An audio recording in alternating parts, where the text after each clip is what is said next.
प्रदेश देवभूमि के रूप में जाना जाता है, इसलिए जो कुछ भी बोलूंगा सच बोलूंगा। हिमाचल प्रदेश में कांग्रेस पार्टी की सरकार का 2 साल का कार्यकाल पूरा होने जा रहा है और आज पूरे हिमाचल में ही नहीं पूरे देश में एक बहुत बड़ा चर्चा का विषय बना हुआ है कि हिमाचल प्रदेश में सरकार बनाने से पहले कांग्रेस पार्टी के केंद्र के और प्रदेश के नेतृत्व ने प्रदेश की जनता को गुमराह करके झूठी गारंटियां दी थी और उन झूठी गारंटियों पर उनने ऐसे वादे किए थे, निश्चित रूप से उससे हिमाचल प्रदेश की जो भोली भाली जनता प्रभावित हुई और एक बहुत मामूली अंतर से सरकार बनाने में वो सफल हुए। 0.9% वोट शेयर में डिफरेंस रहा। और जब हकीकत दुनिया के सामने अब आ रही है, जो गारंटियां दी थी उन गारंटियों से अब हिमाचल प्रदेश की सरकार अपने आप ही मुंह मोड़ रही है। 10 गारंटियां देने के बाद 2 साल का कार्यकाल बीतने के बावजूद भी एक भी गारंटी जमीन पर नहीं उतर पाई है। और इसलिए मैं हिमाचल प्रदेश की देवभूमि से यहां आकर के आप सबके बीच में यह संदेश देने के लिए आया हूं कि हरियाणा में भी इस चुनाव में कांग्रेस पार्टी फिर से वो गारंटियों का जिक्र करके यहां के लोगों को गुमराह करके सिर्फ सत्ता हासिल करने के लिए प्रयत्न कर रही है, प्रयास कर रही है। यह गारंटियों का दौर आपको अच्छी तरह से मालूम है, छत्तीसगढ़ से शुरू हुआ था।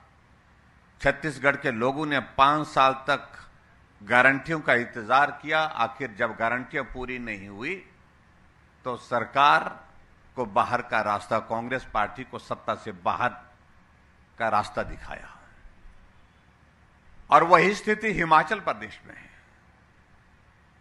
और हिमाचल प्रदेश में आज चारों तरफ जो है इतना बड़ा अव्यवस्था का दौर चल रहा है जिसको कभी भी हिमाचल प्रदेश ने आज से पहले नहीं देखा है। यानी कि हिमाचल प्रदेश में यह स्थिति बन गई, जो कर्मचारी हैं समय पर उनको सैलरी नहीं मिल पा रही है, पेंशनर्स हैं पेंशनर्स को पेंशन नहीं मिल पा रही है। यह आज से पहले कभी नहीं हुआ। भारतीय जनता पार्टी की हमारी सरकार 5 वर्ष हिमाचल प्रदेश में रही। कोविड का 2 वर्ष का लंबा दौर रहा, लेकिन समय पर पेंशन, समय पर सैलरी और उसके साथ साथ में हजारों की संख्या में नौकरियां हिमाचल प्रदेश में दी गई। मैं समझता हूं कि इससे पहले मैं और विस्तार से बात करूं, ये सारी चीजें हरियाणा में उसी तरह से लागू करने की कोशिश कर रहे हैं, सिर्फ सत्ता को हासिल करने के लिए कांग्रेस पार्टी, जिसके लिए मैं आप सबके बीच में ये कहना चाहूंगा कि हिमाचल की तर्ज पर हरियाणा का हश्र ना हो, इसके लिए सावधान होने की आवश्यकता है। इसलिए मैं अपने आप कुछ कहूं उससे ज्यादा बेहतर होगा कि एक छोटी सी एक प्रेजेंटेशन जो है आपके सामने हम प्रस्तुत करेंगे, जिसमें उनकी ही जुबानी आप सुन लीजिए, कहा क्या था और किया क्या है। की तर्ज पर जो बात यहां पर कांग्रेस पार्टी ने जो गारंटी देने की बात कही है, भारतीय जनता पार्टी ने बहुत सोच समझ करके सारे विषय को लेकर के आपके सामने प्रस्तुत किया है।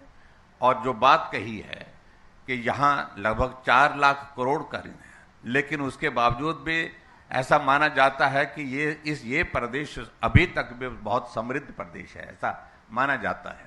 क्योंकि जहां, और उसके अलावा जो मध्य प्रदेश में, लेकिन मध्य प्रदेश में आपने देखा जो बोला था वो किया गया, उसका ऐसा नहीं है। जो गारंटी दी थी, हमने गारंटी शब्द वहां पर भी इस्तेमाल नहीं किया और यहां पर भी नहीं। यहां पर भी अगर आप देखेंगे हमारा मतलब संकल्प पत्र है ये, और संकल्प पत्र के माध्यम से उस दिशा में जाने की बात है, लेकिन उसके बावजूद जो कांग्रेस वाले बोलते गारंटी शब्द का मतलब है कि वो फुल एंड फाइनल कमिटमेंट एक तरह की हो गई, जिस बात को लेकर के वो कह रहे हैं और जिसको वो पूरा नहीं करते हैं। और निश्चित रूप से भारतीय जनता पार्टी के नेतृत्व ने जो हरियाणा के परिप्रेक्ष्य में जो संकल्प पत्र दिया है और उस संकल्प पत्र को पूरा करने की क्षमता भी है।